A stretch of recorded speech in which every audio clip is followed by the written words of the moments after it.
This is 8 Minutes, a podcast helping you understand the energy and climate challenge in just a few minutes. I'm your host, Paul Schuster.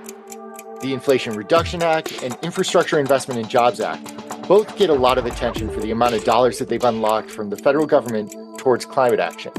So too, do we hear about the investments being made at the state or municipal level or by VCs or private equity companies in trying to scale technologies for the energy transition. We don't hear about the impact that philanthropy has on climate action as much. But philanthropic dollars play a really important role in the capital stack, able to address certain issues and situations better than private or public funds. The problem? There's not enough charitable dollars actually moving into the sector given the challenge ahead of us. So today, I sit with Randall Kempner, Senior Advisor for the Aspen Institute, to discuss why philanthropy is so important in climate change and what's needed to further catalyze this important sector.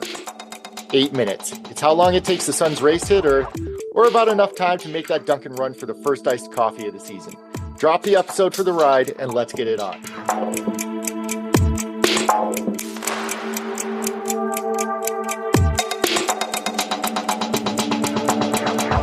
We're at an inflection point for climate action, and there is a lot of money flowing into this space.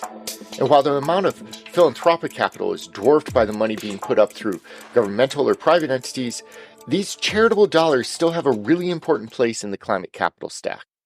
I sat down with Randall Kempner, Senior Advisor to the Aspen Institute, to get a better sense as to the role of philanthropy in climate.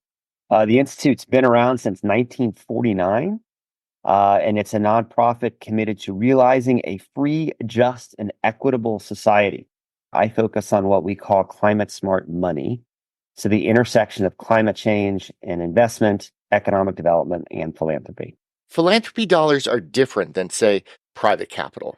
For one thing, private dollars require a financial return, a growth on their investment. Philanthropy is different, but that doesn't imply that they aren't looking for a type of return as well. Well, philanthropy should be looking for a return. It's just a different type of return. With philanthropic grant dollars, right, the stuff that you think of when you think of philanthropists and foundations, they should be seeking an incredibly high and powerful social return or environmental return, but not a financial. And that makes philanthropy a bit more nimble, able to invest in different areas of climate action that, frankly, get underfunded because private capital has so far stayed away.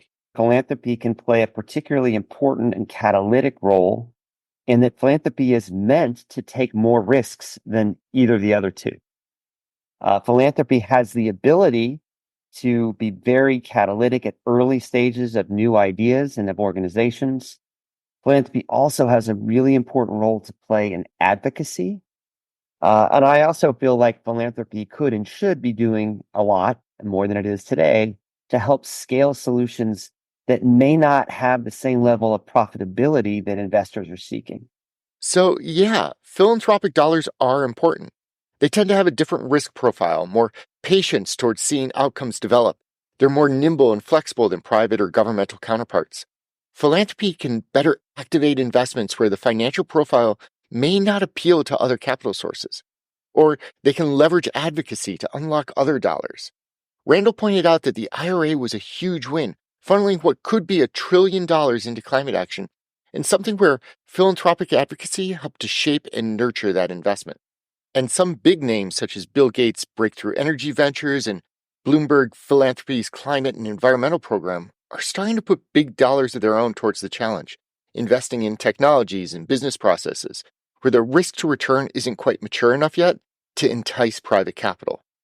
Overall, though, the amount of dollars going into climate philanthropy is really small. Philanthropists in the United States and indeed globally give less than 2% of total philanthropic dollars to climate causes.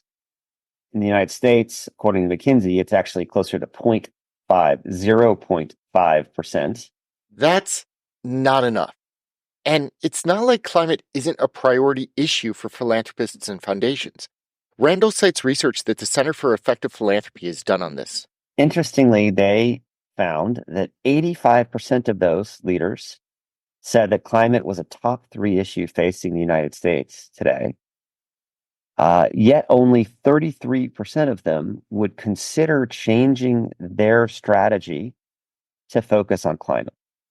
So that disconnect kind of blew my mind. But credit to CEP, the Center for Effective Philanthropy. They asked, well, why? What's going on? And the answers in order were that climate change is not in the foundation mission. Then the board has limited interest or willingness to address climate change. And then third, the problem is too big. So I am sympathetic to the last. I am not particularly sympathetic to the first two of those answers, because as a foundation board chair myself, I know that missions can be changed. And I also know that board members can be educated by executive directors and by other groups to recognize the importance of this issue.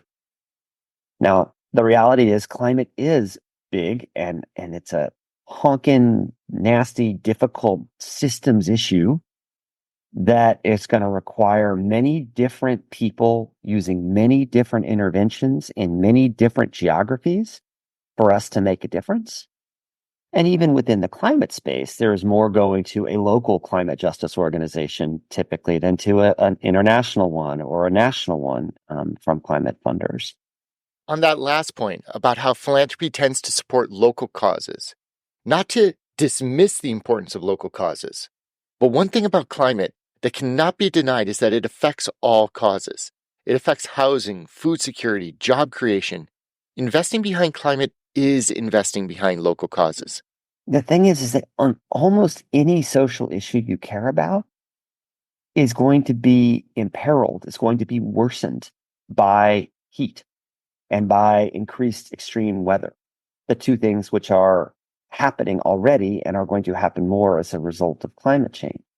If you care about the health and well-being of your community, of the people in your community, you can't really do that effectively anymore if you're not at least considering the impacts of climate change.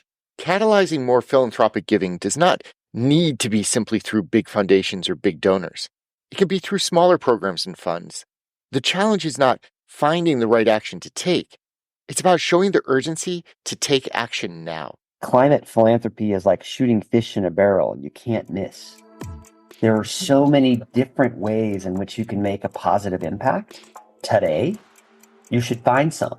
I'm not saying you're going to always be successful. I am saying that the dollars matter so much more now than they do in 5 or 10 years. So get off the couch.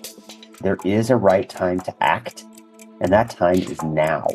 0.5% or even 2% is too low for climate-related giving.